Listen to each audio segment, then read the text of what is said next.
welcome back to Say What Now. Sorry about the delay. Of course, today's episode is called Late, hashtag late, and hashtag I'm late twice.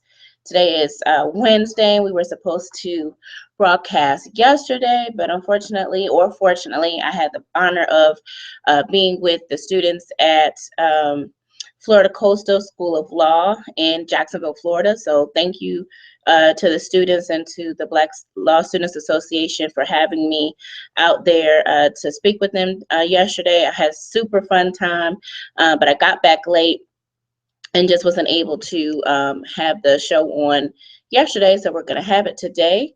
And I hope that you guys are able to join us as we talk about some of the things that have been happening in the world of politics, entertainment, social justice, as we wrap up Black History Month 2016.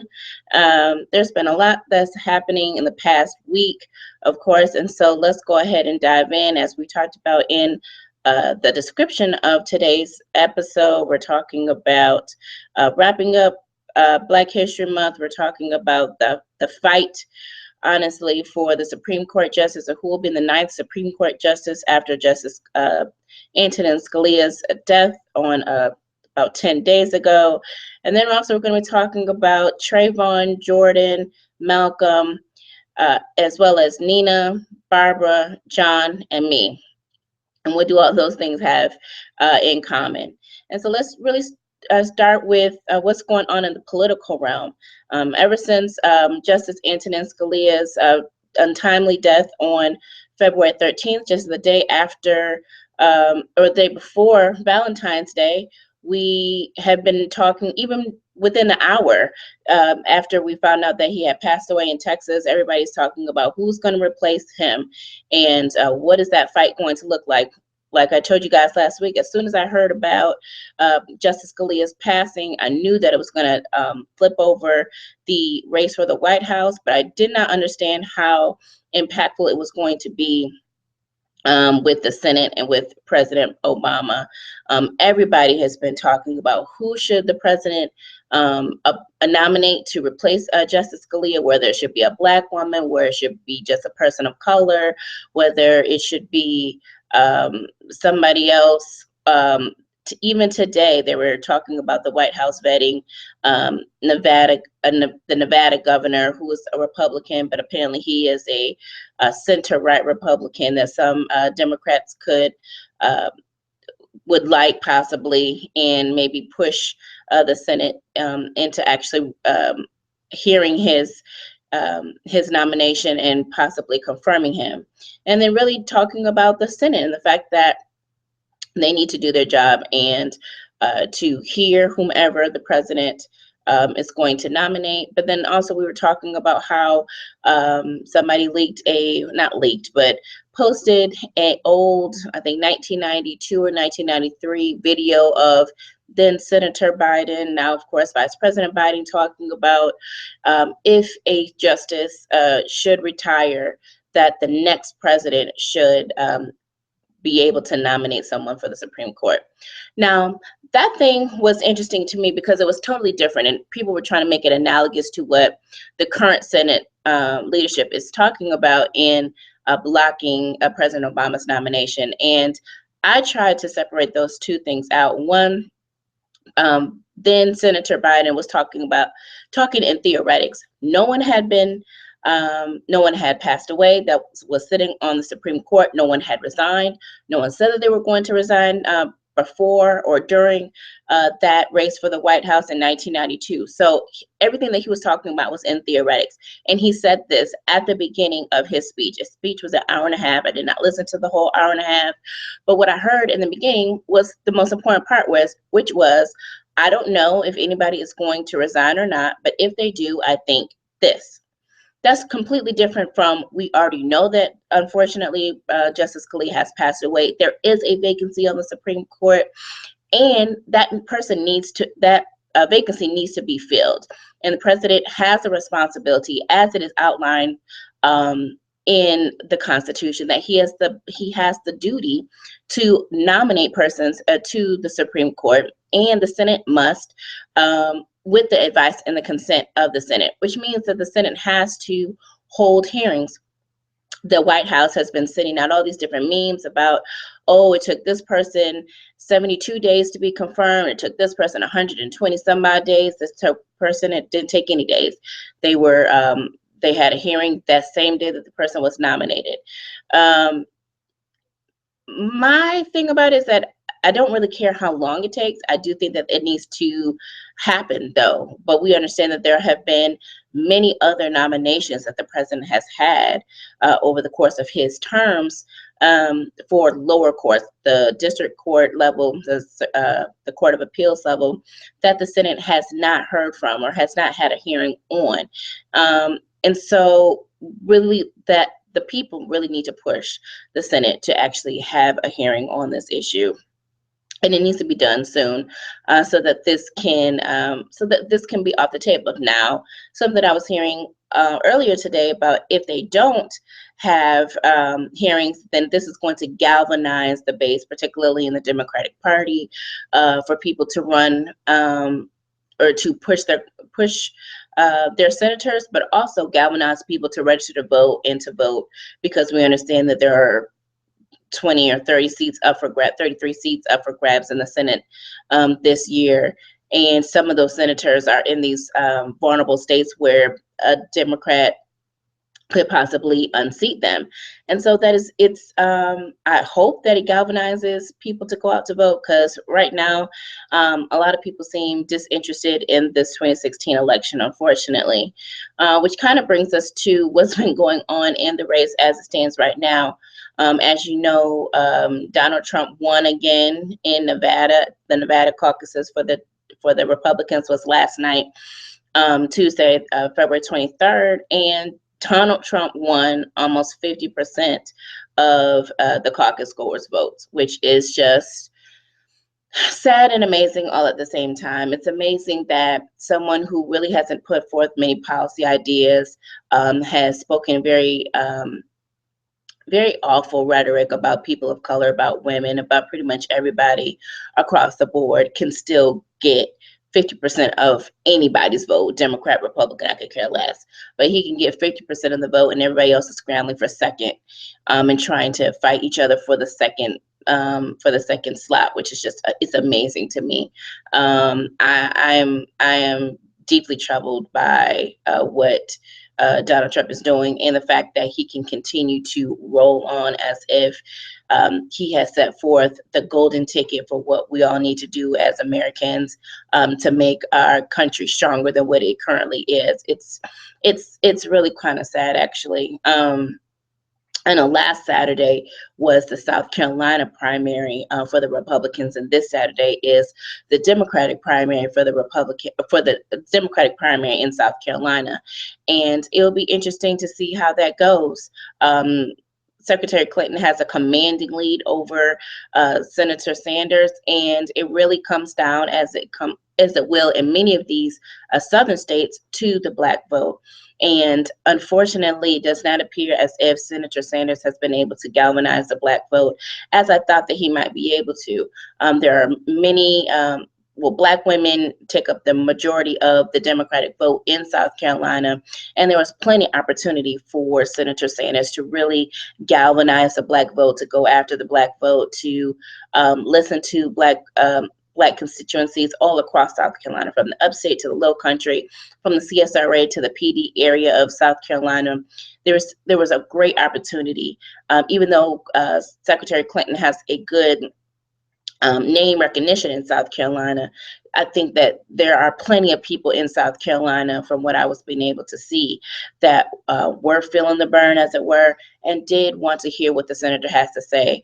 But I've been listening to a couple of his stump speeches, and it seems like he almost gave up on South Carolina, which is kind of disappointing, because as goes South Carolina, as goes Super Tuesday. I think there's so many southern states like Alabama, like Virginia, that are in that is in the Super Tuesday group of states that look just like South Carolina as far as the demographics, as it pertains to the Democratic Party, by and large, meaning that there's a lot of African Americans that will make up the Democratic primary goers.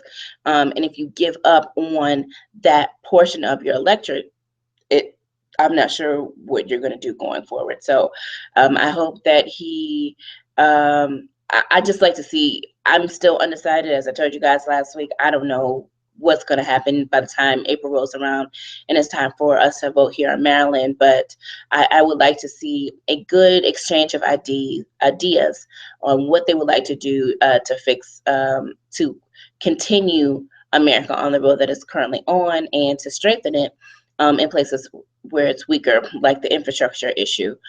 We just saw within social media today about how Jackson, Mississippi is having similar issues with their water infrastructure like it's been happening in Flint. And it's problematic that across the country we have issues with air quality, with water quality, with roads and bridges that we could pretty much easily fix if Congress would pass a comprehensive infrastructure bill.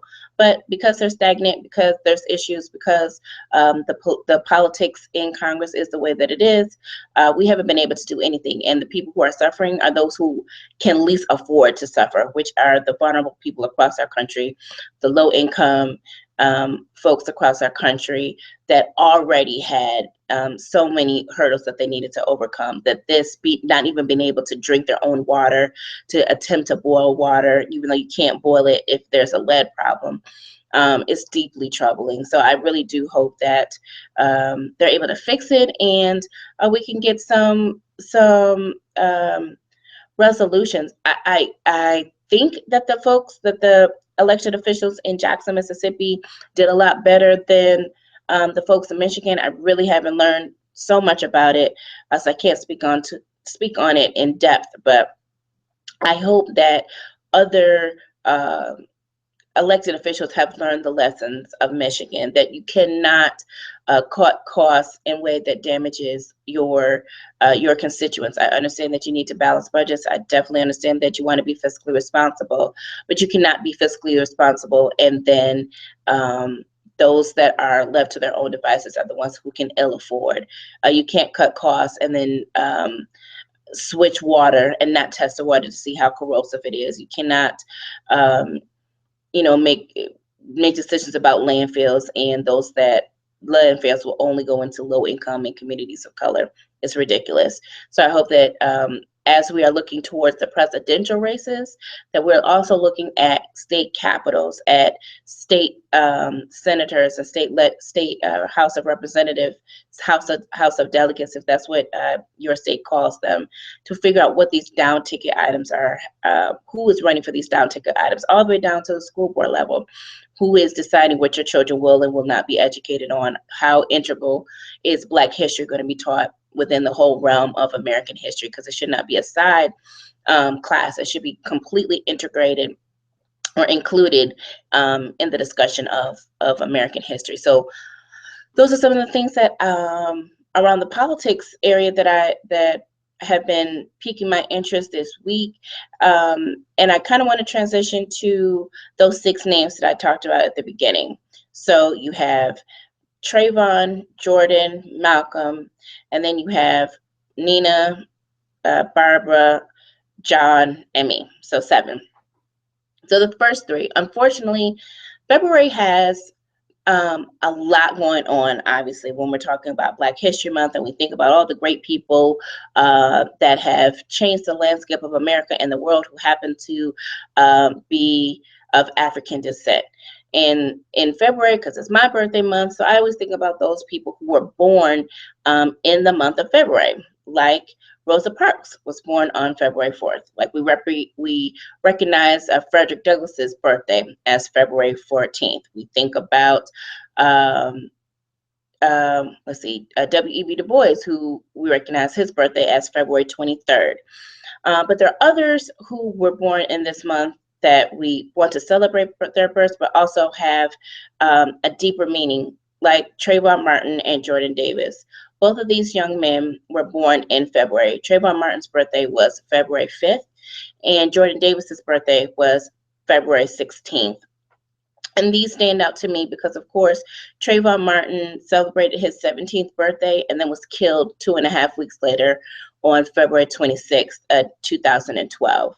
And so it's very somber. And I was talking to other civil rights activists, social justice activists, and lawyers who we really want to promote his birth, that the gift that he was given to his parents and the gift that he would have been to the world was taken so viciously 2 weeks later.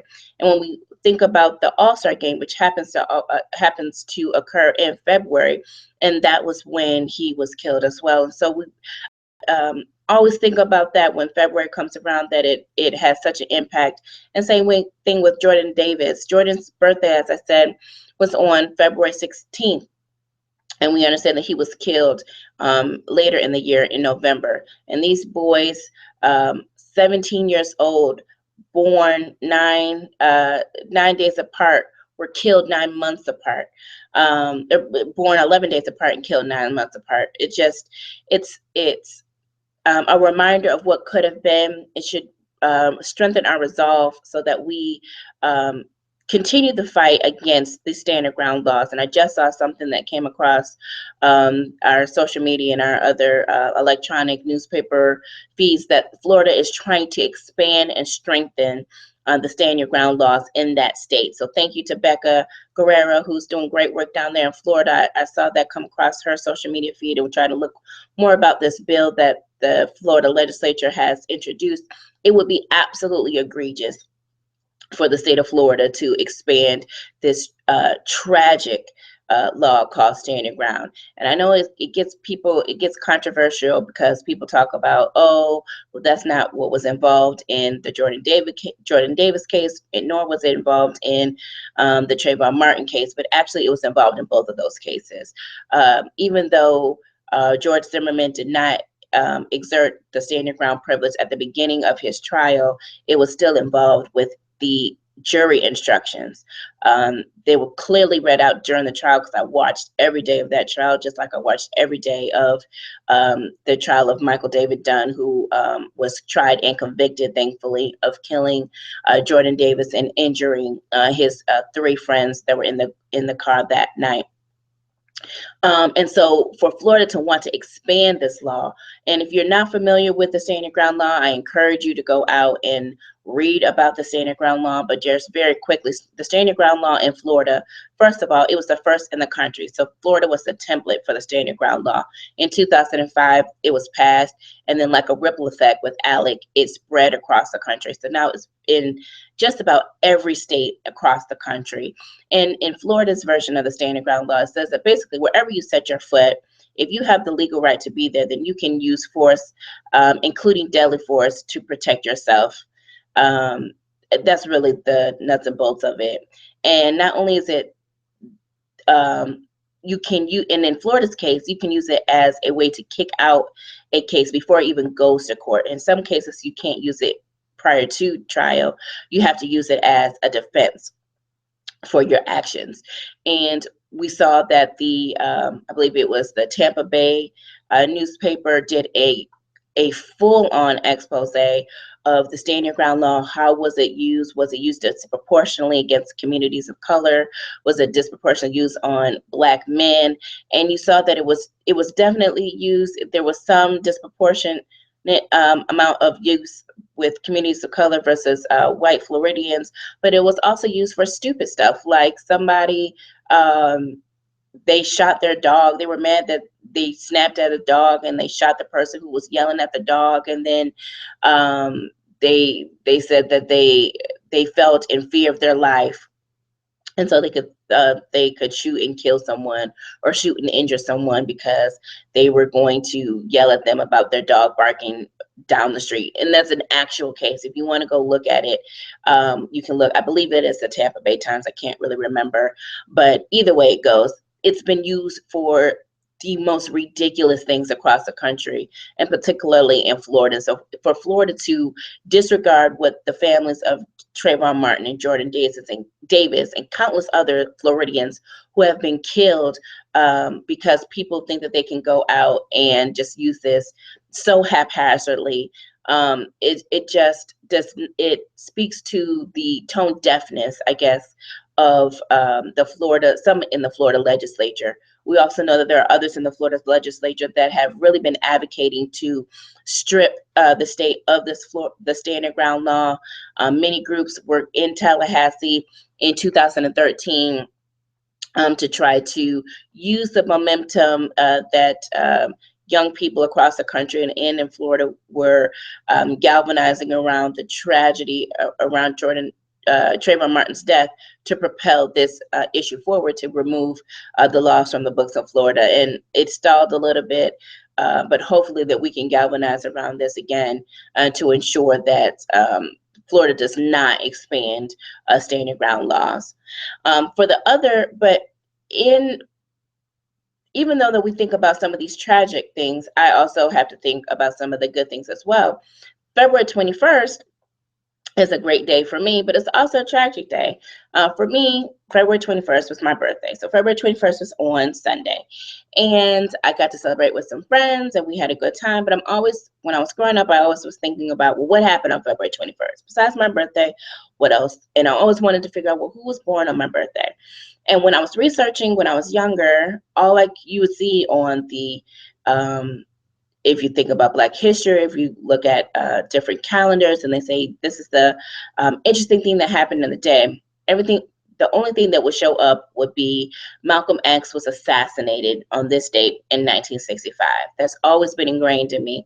And to be an activist and thinking about you were born on the day that someone was assassinated, it kind of brings a dark cloud on your birthday. But you also think about the life that he was able to live and why he was, stalked by the FBI, why people were following him, and why they tried to silence him. And even though he was taken from his family in such a vicious way, he was killed in front of his children. And while his wife was pregnant with his twin daughters, which were his last two children, what he did with the 39 years of his life is a testament to all of us that we need to use the time that we are gifted in the best way possible. And what he was trying to do was uplift his community in the best way that he knew how. And for him, for us to learn as much as we can about his life and take the lessons that he learned and try to use that in a 21st century context. And so I'm always grateful that my birthday is a reminder of making sure that you know what your path is, making sure that you know what your passion is, what is your mark that you leave upon the world. And so Malcolm X teaches me that every year. But as I got older, I was able to learn some fabulous people were also born on February 21st, like Nina Simone, who was a legendary artist in the 20th century who used her voice to not only just sing beautiful music, but she also used her celebrity as an activist um, to to inspire others in the Black community and in the world community to look at the injustices that were happening here in the United States and try to make a change for the better. And I also look at Barbara Jordan. Barbara Jordan, not only was she one of my sorors, but she was also the first African-American woman in the South to be elected to the United States House of Representatives. So she was a force to be reckoned with. She was a tall woman who was no nonsense. She was a fierce advocate for her constituents in Texas, but she also was someone who really took the banner for people of color, Black people in particular, to the United States House of Representatives. Somebody else who was also born on my birthday, or that I share a birthday with, is legendary civil rights activist and U.S. Congressman John Lewis. And this is something that I more recently learned, that John Lewis and I celebrate our birthdays on February 21st.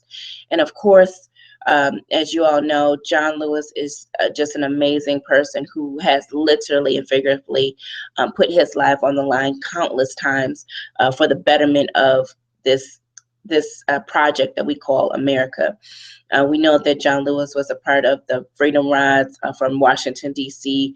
To New Orleans, and that he was beaten viciously in South Carolina. He was beaten viciously during Bloody Sunday in 1965 when they were trying to advocate for the Voting Rights Act to be passed, and where he was concussed and almost lost his life. And so the things, and John Lewis was a young man. So that also reminds me that no matter what your age, you can always be in the fight for social justice. You do not have to wait until you're 50, 60 years old to get into this fight for social justice. No time like the president. John Lewis is an exemplar on how to be able to use your gifts as a young person to change the trajectory of the United States. And so, and then of course me. And so I am grateful that I'm able to look at February 21st in a completely different light, thinking about all of these major people in Black history, but in American history too, who have put their stamps on the United States, and how can I continue in their legacy, but also thinking about Malcolm and the tragedy that we're birthed into. Obviously, Nina and Barbara and John Lewis were born after that tragedy. I was born 17 years, but they were born before the tragedy. I was born 17 years to the day after Malcolm X's assassination in Harlem. And thinking about continuing all of the legacy of February 21st is something that I always try to keep in mind. Um, and so I hope that that inspires you to look a little bit more about who was born on your birthday, and maybe there is some parallel to who you share a birthday with, or if there's something of interest that happened on your birthday that you may want to think about and critically look at to see how does that fit into what you're thinking about with your life, and what is your purpose and why you're here. Um, and so lastly, we want to talk about a little bit with this entertainment issue. Talk about Beyonce at the beginning of last week's program, and because of the craziness that has happened with her, we have to talk about her yet again. And for some of you who are in the Beehive, like we talked about last week, you can talk about Beyonce all day. I'm not necessarily in the Hive, but if they keep acting up, I might have to join the Hive for a minute. So as you know, Beyonce had an amazing February. She dropped off this nice little gift for us at the beginning of the month called Formation, and everybody has been trying to get into Formation ever since she dropped off that video and then went over to the Golden State Warriors game afterwards with no cares in the world. But then she performed at the Super Bowl, and most of us were saying, okay, Beyonce, we see you with, your whole entire Black woman, we are here dancers with their berets and their outfits or whatever, but some in the FOP, the Fraternal Order of the Police across the country, which is the unions for the police officers, had a problem with her performance at the Super Bowl, which is interesting because there wasn't anything really controversial with her performance at the Super Bowl. The issue that people have is with her video. And so there's a couple things that comes out of this. One, you need to be intellectually honest that you can't have an issue with her Super Bowl performance because her lyrics didn't say anything about the police. Her dancing didn't say anything about the police either. What people tried to extrapolate out is that she was dressed, and her dancers were dressed like the Black Panthers. And that has some kind of a racist, anti-police rhetoric to it, when it doesn't at all. And thankfully, on February 16th, we were able to see a little bit more and dig deeper into what the Black Panthers were really all about. There was a great documentary that aired on PBS. If you haven't seen it, you need to go see it today. Find it if it's on demand, or go on to pbs.org and see if you can pull it up online. It was a great documentary about the history of the Black Panthers, what they were really about, why they were armed, and what their legacy has been thus far. And at the end, they talked about how the fact that there are still 20 members of the Black Panther Party that are locked up in prison today as political prisoners, essentially, which is amazing. And we really should figure out why they're still in prison. But anyway, there were it's something I guess that we were talking about with some friends of mine. The Lansing, the no, we were talking about it actually yesterday at Florida Coastal Law School, where how you see the world determines on how you interpret different things that are happening around. If you see the Black Panthers as an entity that was trying to protect its community, that provided free breakfast, that were trying to protect it from the police brutality that was happening in the community, and so they were policing the police, as many of us are still doing now, then you see them as an upliftment of the community. If you see them as only people who were armed that were patrolling the police and that had no issue with using force, using pretty usually equitable force against the police, then you would see them as anti-police. And particularly if you had no recollection or did not even think about why they were created or why they felt that they needed to police the police, or if you even think about if there is any type of police brutality going on in the city at all. If you didn't think about that, then of course you would have the presumption that the Black Panther Party was anti-police, which is not really historically accurate. And if you would read any of the literature about the Black Panther Party, you would know that was not their motivation. And something that was illuminated, I think, very well in the documentary is the history behind what the United States government did, not only to the Black Panther Party, but others in the civil rights movement, which I think that we really need to dig deeper with and really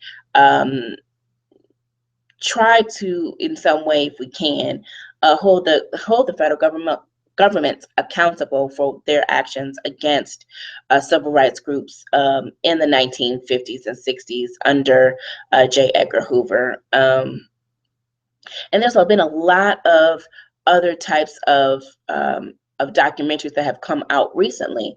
I actually was able to, over the weekend, to go see Race, which is a story about Jesse Owens, which I thought was a pretty good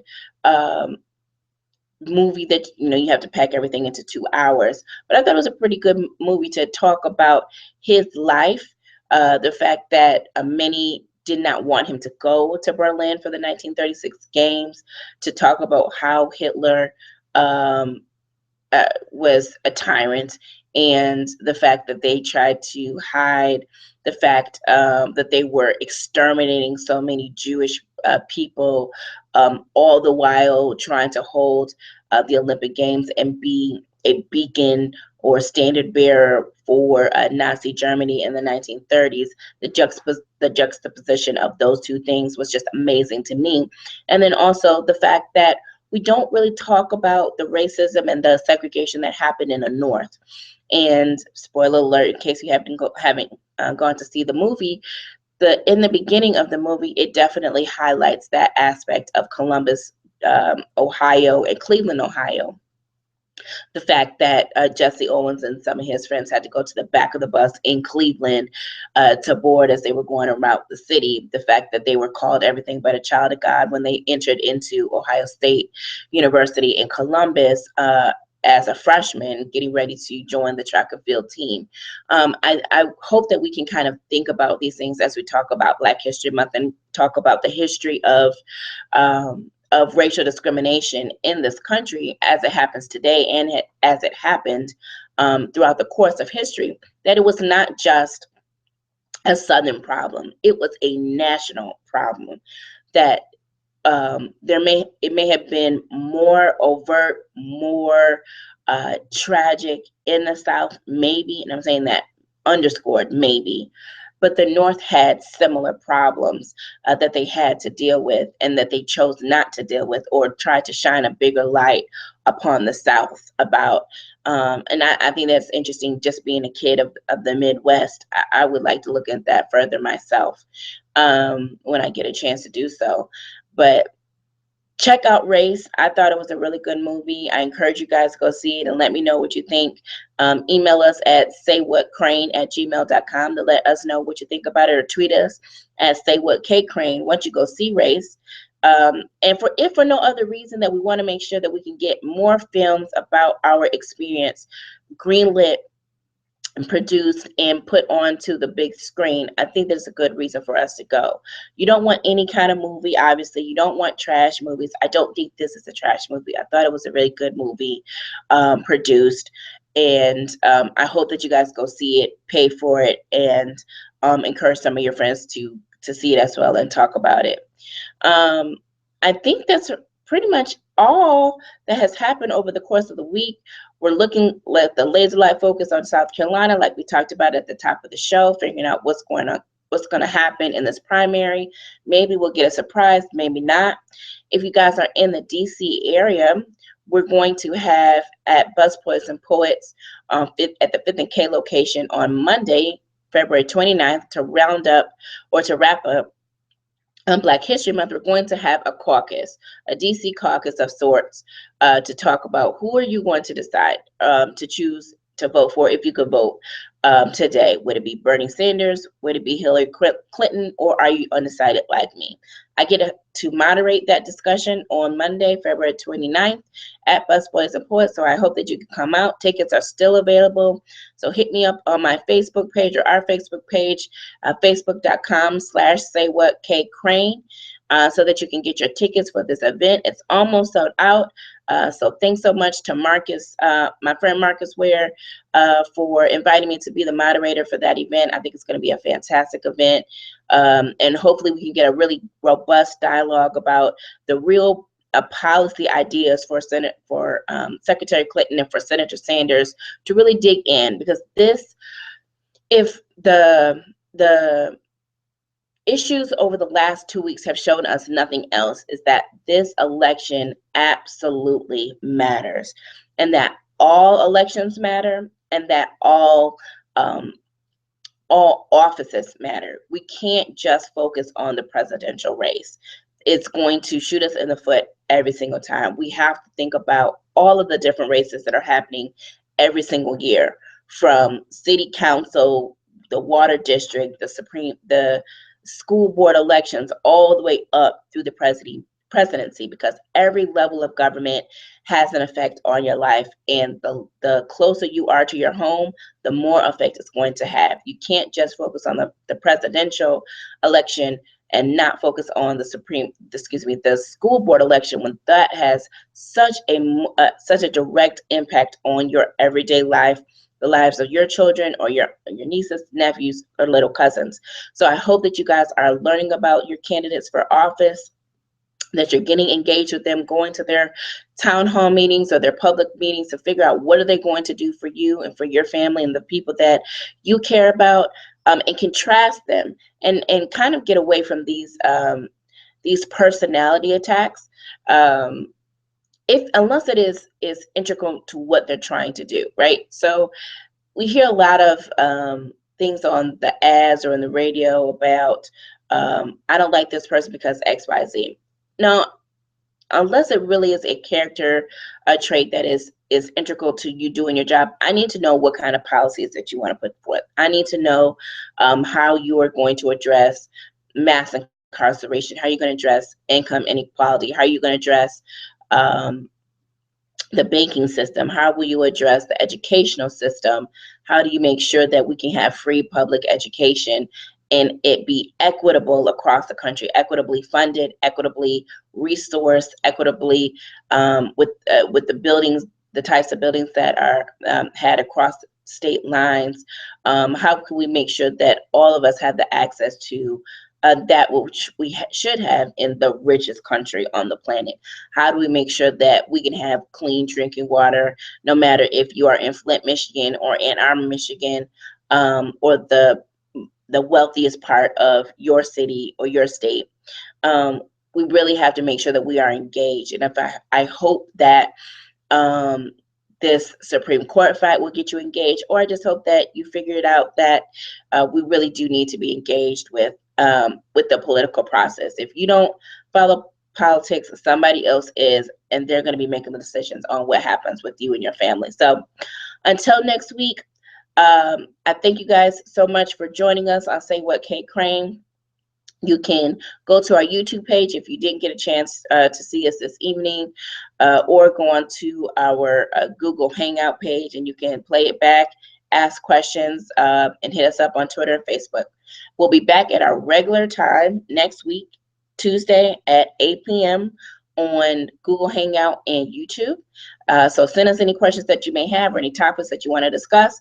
We'll wrap up we'll discuss definitely next week the forum that we're going to have at Busboys and Poets.